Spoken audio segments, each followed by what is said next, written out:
오늘은 제가 설교를 조금 자유롭게 하려고 합니다. 주로 전에는 성경을 놓고 성경을 주의하고 적용을 했는데 오늘은 그렇게 하지는 않겠고요. 그냥 제가 이 말씀을 읽으면서 느꼈던 것들 그냥 자유롭게 목사님 왜 저러나 그러실 것 같은데 그렇게 좀 오늘은 한번 해보겠습니다. 지금 아시죠? 우리나라가 한 주에 몇 시간 이상 일하면 안 되게끔 되어 있습니까? 52시간입니다. 전에는 몇 시간이었습니까? 68시간이었습니다. 68시간. 이제는 52시간을 넘어가면 지금은 이제 12월 달까지는 아마 좀 적응하는 기간을 두겠지만 이제 법적으로 안 됩니다.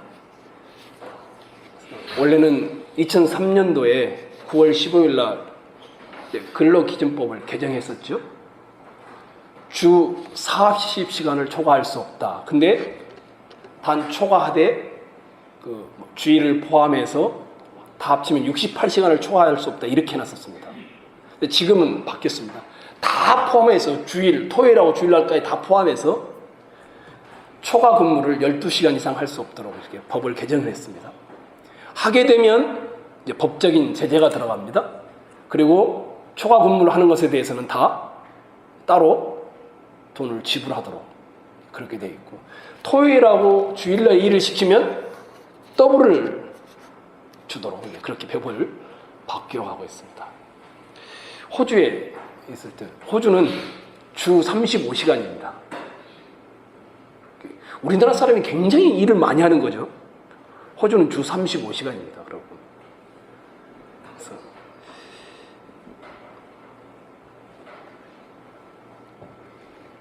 이렇게 갈수록 일이 줄어들고 또 줄어들면서 피곤을 덜하게 만들고 능률을 높이려고 하고 있죠. 근데 어떻습니까? 사람들은 기업도 그렇고 기업에 몸담고 있는 사람도 그렇고 어떻게 해서든지 일을 조금이라도 더 시키고 또 몸담고 있는 사람은 어떻게든지 돈을 조금이라도 더 벌려고 하죠. 돈을 벌려고 하는 사람은 뭘 하기 위해서 벌려고 할까요? 조금 더 일하고 쉬기 위해서죠. 또 일을 시키는 사람은 왜 그렇게 하죠? 조금 더 많이 벌어서 누리기 위해서죠. 다 안식을 위해서 그렇게 합니다. 근데 서로 견제하고 서로 밀어내기를 하다 보니까 쉼이 없습니다. 호주에 있는 동안 호주 사람이 제일 많이 하는 말이 주 35시간인데 피곤하다, 쉬고 싶다, 이런 말을 참 많이 들었습니다. 이것뿐만 아니죠. 돌발 사태가 얼마나 많습니까? 언제 사고가 닥쳐올지 정말 모릅니다. 총기 사고, 폭발 사고, 감전 사고, 교통 사고, 천재지변, 화재, 지진, 태풍, 폭염. 우리나라에 지금 오늘 이번 폭염으로 35명이 사망했습니다. 여러분은 잘 모르실는지 모르겠지만 전북하고 또 어느 지역이 제일 많습니다. 사망자가. 아무튼 그렇게 사고가 언제 닥쳐올지 모릅니다. 그게 쉬고 싶은데 못 쉬는 거죠. 또 있죠. 사람과 사람 사이의 갈등, 미워하는 마음 때문에 편히 쉬지 못합니다. 경쟁하는 마음 때문에 또 쉬지 못합니다. 증오심 때문에 안식이 없습니다. 돈 없는 사람은 어떻습니까? 돈 없는 것을 걱정합니다. 그게 쉼이 없어. 돈 많은 사람은 어떻습니까? 돈을 더 벌기 위해서나 또는 돈을 지키기 위해서 잠을 못 잡니다.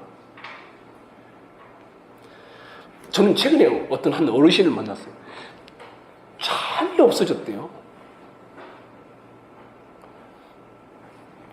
이분은 매일 어떻게 하면 건강할까? 이 염려를 하다 보니까 밤에 잠을 못 잔대요. 그런다지 않습니까? 60대가 딱 넘어가면 학력이 뭐고 다 없어집니다.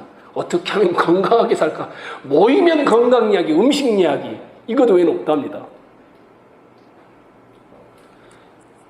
가족 걱정에 쉬지 못하고 가족이 없는 사람은 외로움 때문에 또 쉬지 못합니다. 정말 쉬고 싶은데 쉬지 못하는 것이 우리네 인생입니다. 그런데 그래도 이런 것들은 그나마 좀 괜찮지 않습니까? 피곤하면 또 쉼이 없어도 그래도 뭐 또 성취욕이 있으면 그런가 보다. 자, 오늘 목양 칼럼을 한번 봐주시기 바랍니다. 주보에. 여러분이 안 읽어보셨을런지도 모르겠는데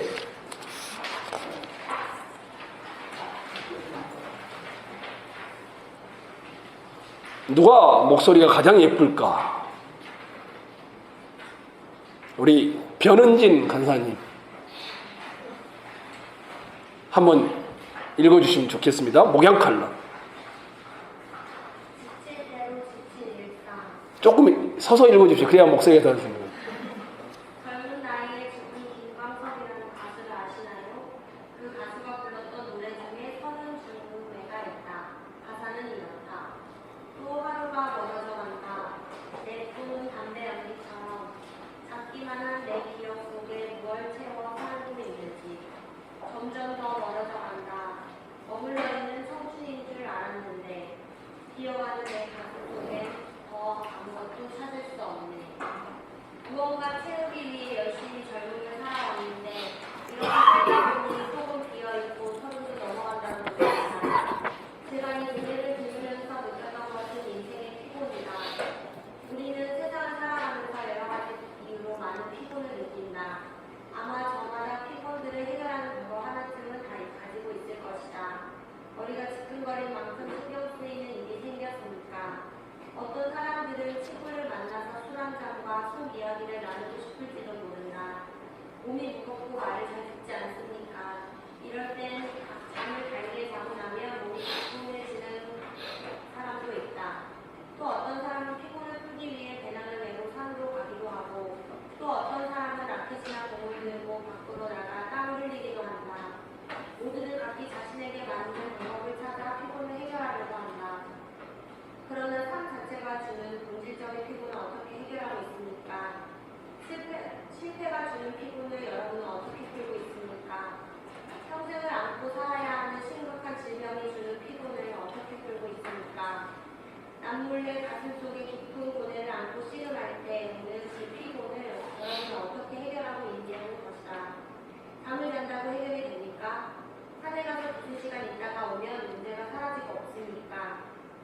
그렇게 해서 해결될 일이 아니라는 것을 우리는 잘 알고 있다. 몸이 좀 피곤하고 머리가 복잡할 때에는 대부분 스스로 해결할 수 있다. 하지만 인생이 주는 본질적인 피곤은 사람의 방법으로는 결코 해결할 수 없고 그것에서 자유로울 수도 없다. 이 사실은 누구나 인정할 수밖에 없다. 그래서 누군가가 인생은 고뇌라고 말했다.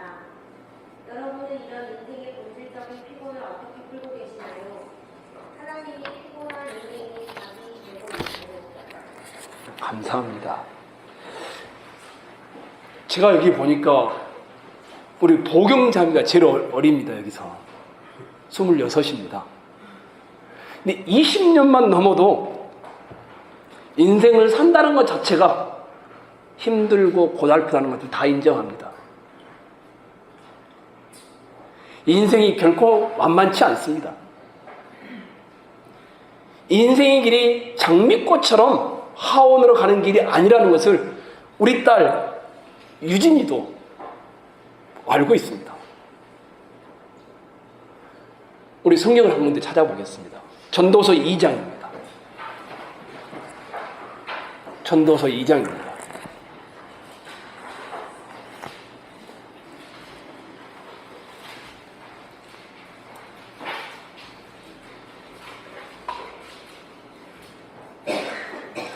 전도서 2장 22절로 23절입니다.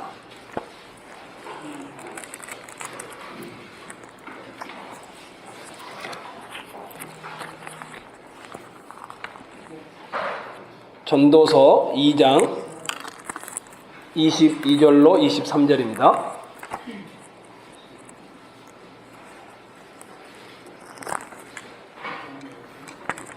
다 찾으셨습니까? 그러면 우리 최 장로님이 한번 읽어주실래요? 찾으셨으면? 또박또박. 사람이 해 아래에서 행하는 모든 수고와 마음에 애쓰는 것이 무슨 소득이 있으랴. 일평생에 근심하며 수고하는 것이 슬픔뿐이랴. 그 마음에 밤에도 쉬지 못하나니 이것도 헛되도다. 사람이 인생을 살아면서 수고하는 모든 수고와 마음에 애쓰는 것이 그걸로 인한 소득이 무엇이야? 일평생에 근심하며 수고하는 것이 뭐라고 하니까? 슬픔뿐이다. 그 마음이 밤에도 쉬지 못하나니 이것이 헛되도다. 이렇게 표현합니다. 이게 인생의 진짜 모습입니다. 밤에도 쉬지 못하는 그 인생의 수고와 그 노래들이 슬픔으로 끝나는, 일평생 근심하고 수고하고 슬퍼하다 끝내는 것이 전도서 2장의 저자는 인생이라고 말합니다. 혹시 우리 어르신들 기억나십니까? 인생이 강건하면 70이요. 10편 90편에 나오는 말씀이죠. 그럼 뭐라고 합니까? 80. 그 다음에 나오지요. 그러나 슬픔과 고통뿐이라고 합니다. 아마 이걸 부인할 수 있는 사람은 없습니다. 인생을 살면 살수록 내가 원하는 대로 되지 않는다는 것을 다 인정합니다. 아니 몇 달 또 몇 년은 내 계획대로 됐었는지 모르지만 안 됩니다. 저도 마찬가지고요. 그러니까 자연스럽게 뭐 쉬고 싶다. 정말 피곤하다. 이게 입에서 자동으로 나올 수밖에 없습니다. 무거운 짐을 지고 지게를 지고 가듯이 너무 힘들고 고달프면 어떻게 합니까, 사람들이? 노회찬 씨 얼마 전에 뭐 했습니까? 아파트에서 떨어져 죽었어요. 어머니가 사신 거예요. 어머니 뵈러 갔다 나와서.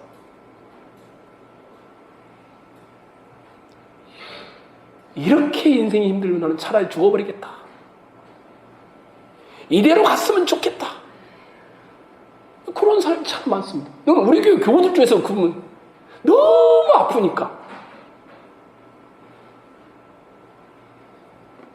우리 박영호 집사님이 옛날에 너무 허리가 아플 때 그러셨죠. 차라리 주님이 데려갔으면 좋겠다. 근데 이거는 집사님만의 이야기 아니고 저도 그렇고 우리 모두가 다 그렇습니다. 그런데 뭐라고 합니까? 오늘 본문 다시 한번 보여주실래요?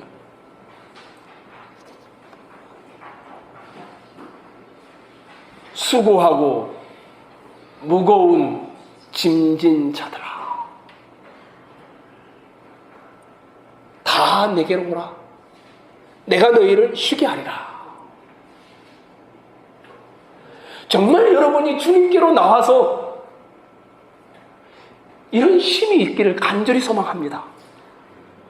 주님을 만남으로 이 안식이 있기를 간절히 원합니다.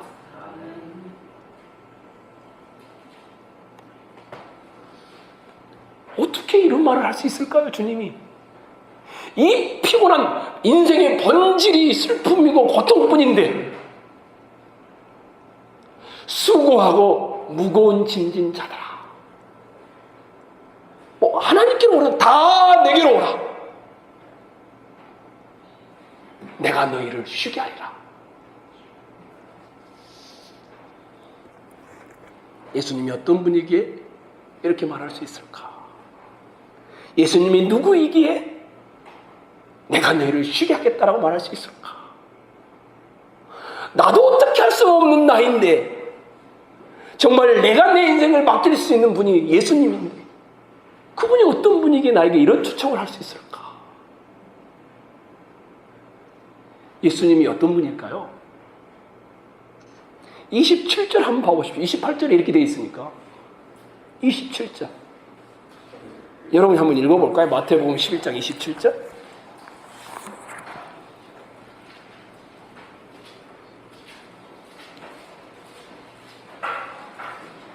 읽겠습니다. 시작. 내 아버지께서 모든 것을 내게 주셨으니 아버지 외에는 나를 아는 자가 없고 나를 갖고 아들의 손으로 빛을 받는 자 외에는 아버지를 아는 자가 없느니라. 25절에 보시면 천지의 뭐라고 했습니까? 주제이신 아버지요. 천지의 주제란 말은 무슨 말인지 다 아시죠? 하늘과 땅을 주관하시고 다스리시고 있게 하시는 분. 그 아버지가 27절에 뭐라고 했습니까? 내 아버지께서 일부분을 내게 주셨으니 그렇게 되어 있습니까? 모든 것을 내게 주셨으니. 예수님은 어떤 분에게 우리를 초청하십니까? 모든 것을 가지신 분이기 때문이다. 마태복음 28장에 가면 18절은 하늘과 땅의 권세를 내게 주셨다. 아버지가 천지의 하나님이 나에게 하늘과 땅의 권세를 주셨다. 하늘과 땅의 모든 것을 가지신 분이다. 이렇게 표현됩니다. 예수는 모든 것으로 충만하고 풍성한 분이라고 말합니다. 그래서 고난당하는 사람들을 내게로 오라, 내가 쉬게 하겠다 말할 수 있는 것입니다. 또 한번 봐보십시오. 다시 마태복음 11장 27절 내 아버지께서 모든 걸 내게 주셨으니 그 다음 아버지 외에는 아들을 아는 자가 없고. 예수님께서는 하나님이 아시는 분이라는 말이죠. 하나님은 예수의 모든 것을 아신다. 하나님께서는 예수의 고통과 아픔도 아셨다. 예수님께서 통곡과 눈물로 간구와 소원을 올렸을 때 하나님께서는 그것을 들어주셨다. 히브리서 5장에 나오는 말입니다.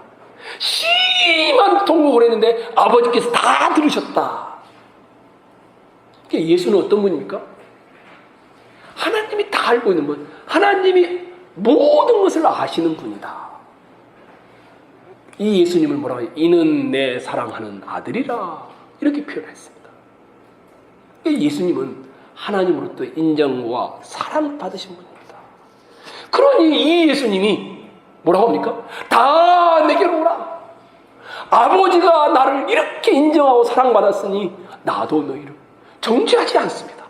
못났다고 거부하지도 않습니다. 수고하고 무거운 면묘사가 아니다. 짐진 자들아 다 내게로 오라. 내가 너희를 쉬게 하겠다.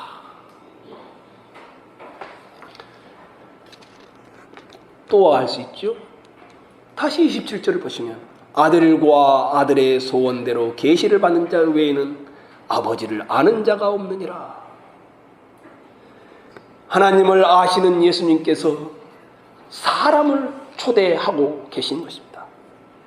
예수님은 여러분의 수고와 부담을 깨트려 보시는 것입니다.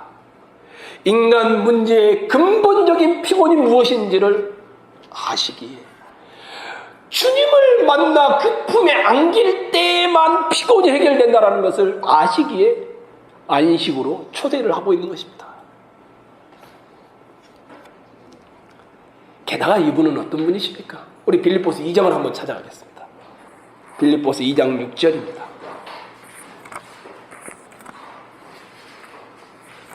빌립보서 2장 6절입니다.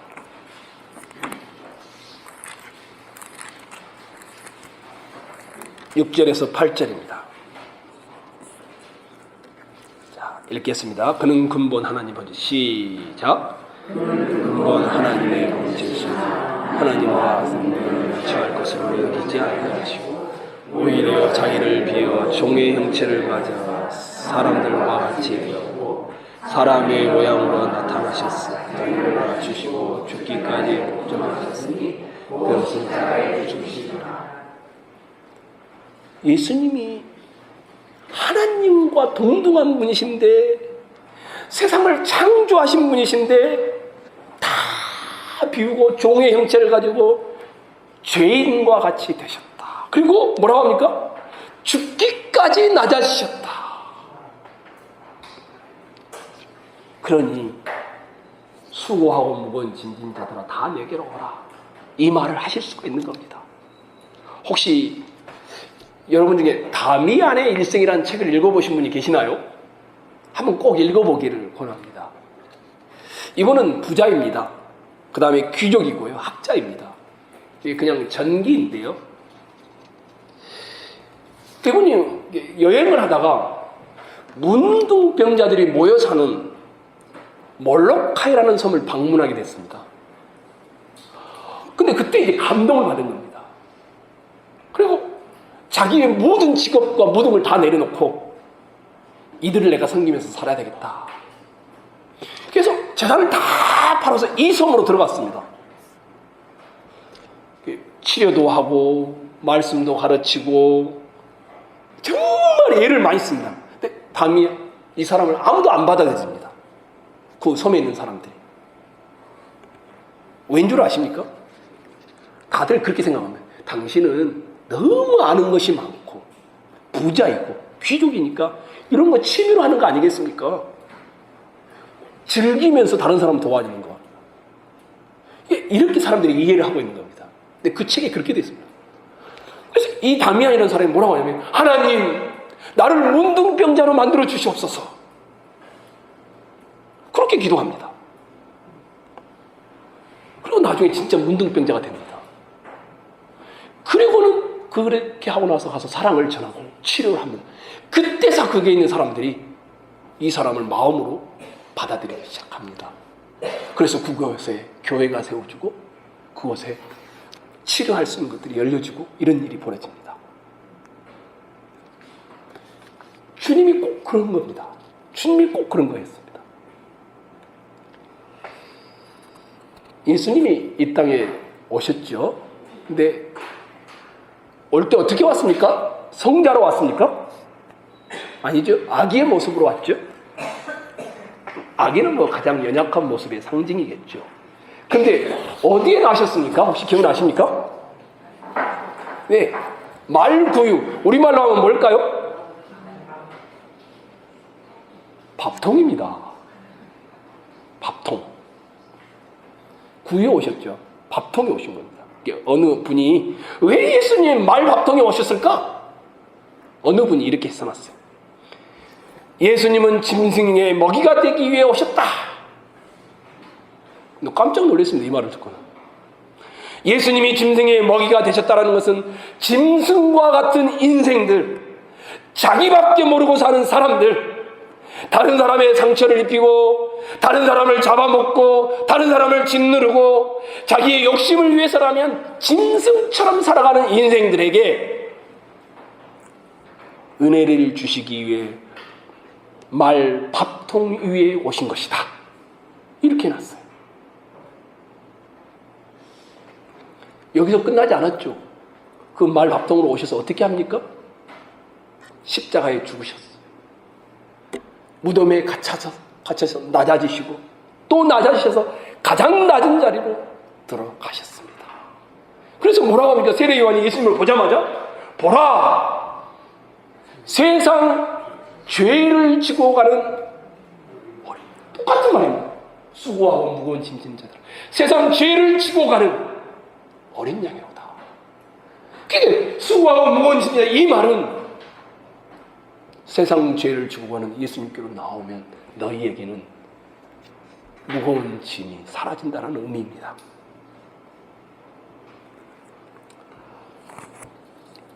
이분이 여러분과 저를 초대한 겁니다. 저는 어머니 뱃속에서부터 교회를 다녔습니다. 모태신앙이라 하죠. 기독교에 너무 익숙하죠. 어렸을 때부터. 기도, 찬송, 예배 익숙하다 못해 습관이 되어버렸습니다. 근데 분명히 할 것이 않았습니다. 저는 대학 2학년 때 가서 제 입술로 주님을 정확하게 만났습니다. 교회에 익숙하다고 하나님을 믿고 쉼을 누리느냐? 제 경험으로 보면 아닙니다. 제가 얼마나 오랜 동안 도덕생활을 하고 싶어 했는지 제가 제 자신을 잘 압니다. 내가 지고 있는 짐을 내 스스로 해결해보려고 착하게 살려고 얼마나 노력했는지 잘 압니다. 말씀대로 살려고 하면 할수록 안 되고 하나님에서 벗어나는 내 모습을 저는 너무 많이 봤습니다. 죽겠습니다. 그래서 교회를 다니고 익숙해진다고 해서 안식을 누리는 것은 아니라는 것을 저는 잘 압니다. 주여, 도대체 기독교가 뭡니까? 저에게 은혜를 주십시오.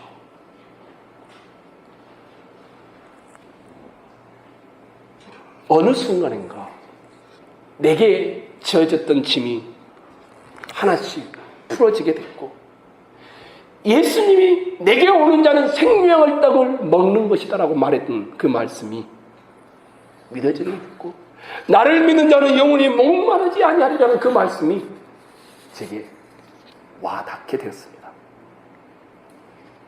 그때부터 제가 내가 뭘 하는 게 아니라 주께 나아가 쉼을 누리는 것이구나, 이것이 복음이구나, 이것을 알게 됐습니다.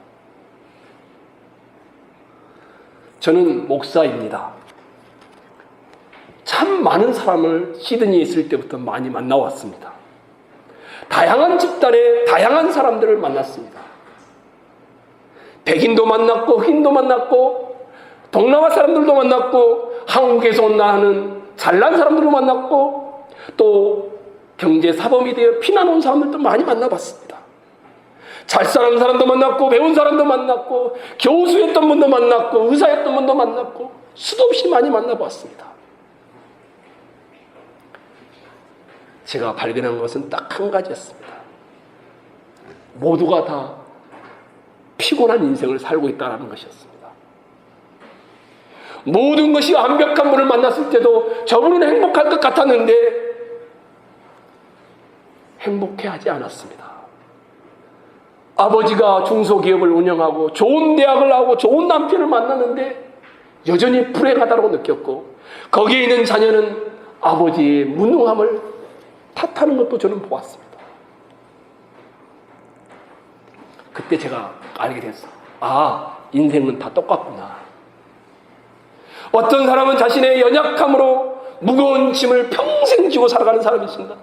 몸이 약해서 신체적으로 결함이 있어서, 아니면 학력이 부족해서, 환경이 비뚤어져서, 성격 때문에 한평생 고통당하며 무거운 짐을 지고 사는 사람을 많이 보았습니다. 어떤 사람은 다른 사람 때문에 너무나 무거운 짐을 지고 한평생 사는 사람을 봤고, 어떤 사람은 친구에게 보증서 하나 없이 돈을 빌려줬다가 다 떼이고 인생의 쓴맛으로 시드니 온 사람도 저는 만나보았습니다. 남편 잘못 만났다고 엉엉 우는 사람도 보았습니다. 아내를 잘못 만났던 내 목회가 이렇게 망했다고 하는 목사 친구도 저는 보았습니다. 직업에 관계없이 모두가 다 피곤한 인생을 살고 있구나. 목사조차도. 게다가 요즘 남자분들은 어떻습니까? 40대, 50대. 세계에서 아직도 아마 OECD 국가 중에서 가장 많은 사망률을 내고 있을 것입니다. 한국이. 여자들이 과로나 스트레스 죽는 건수보다 남자들이 3배가 더 많습니다. 한국 사회에서. 40대와 50대, 60대 초반은 아날로그 시대에서 디지털로 바뀌어진 이 시대에 끼어 있습니다. 아무리 발버둥 치고 적응하려고 해도 늘 뒤떨어지는 것 같습니다. 반면에 가정적으로나 사회적으로나 책임이 너무 무겁습니다. 돈도 들어갈 일이 너무 많습니다. 자기가 쓰러지면 가정이 무너질 거라는 것 때문에 버팁니다. 이러다 보니 만성 피로와 스트레스로 제일 많이 한국 사회 남성들이 죽어가고 있습니다.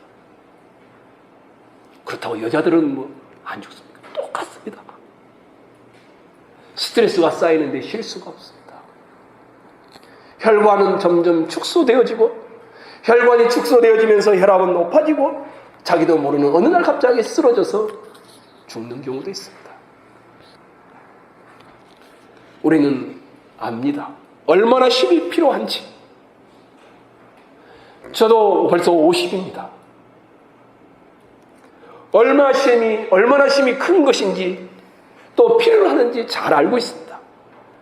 그럼에도 불구하고 이 마음의 피곤과 마음의 짐은 덜어지지가 않습니다. 아내가 덜어줄까요? 그럴 수가 없습니다. 남편이 덜어줄까요? 자식이? 부모가? 손주들이? 아닙니다. 그냥 속만 안 썩여도 감사할 뿐이죠. 이런 삶을 누가 가장 잘 아시겠습니까? 초청하고 계시죠. 수고하고 무거운 짐진 자들아, 다 내게로 오라. 내가 너희를 쉬게 하리라. 핸드폰이 고장나면 어디를 가야 합니까? 당연히 맞는 사람에게, 잘 아는 사람이 가야 하지 않겠습니까? 자동차가 고장나면 어디로 보내야 합니까? 자동차를 가장 잘 알고 있는 공장이나 카센터에 보내야 되지 않겠습니까? 사람이 고장나면 어디로 가야 합니까? 나를 만드시고 지으신 분에게 가야 되지 않겠습니까? 그 예수님이 수고하고 무거운 짐진 자들아, 다 내게로 오라. 내가 너희를 쉬게 하리라.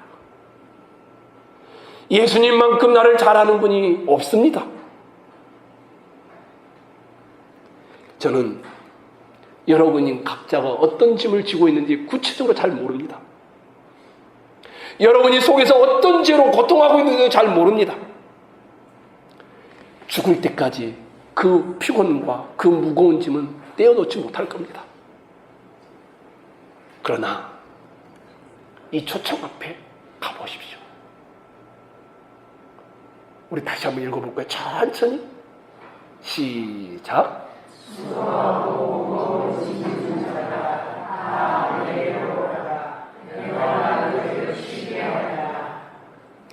그리스도에게 나아가 여러분의 인생을 맡겨보십시오.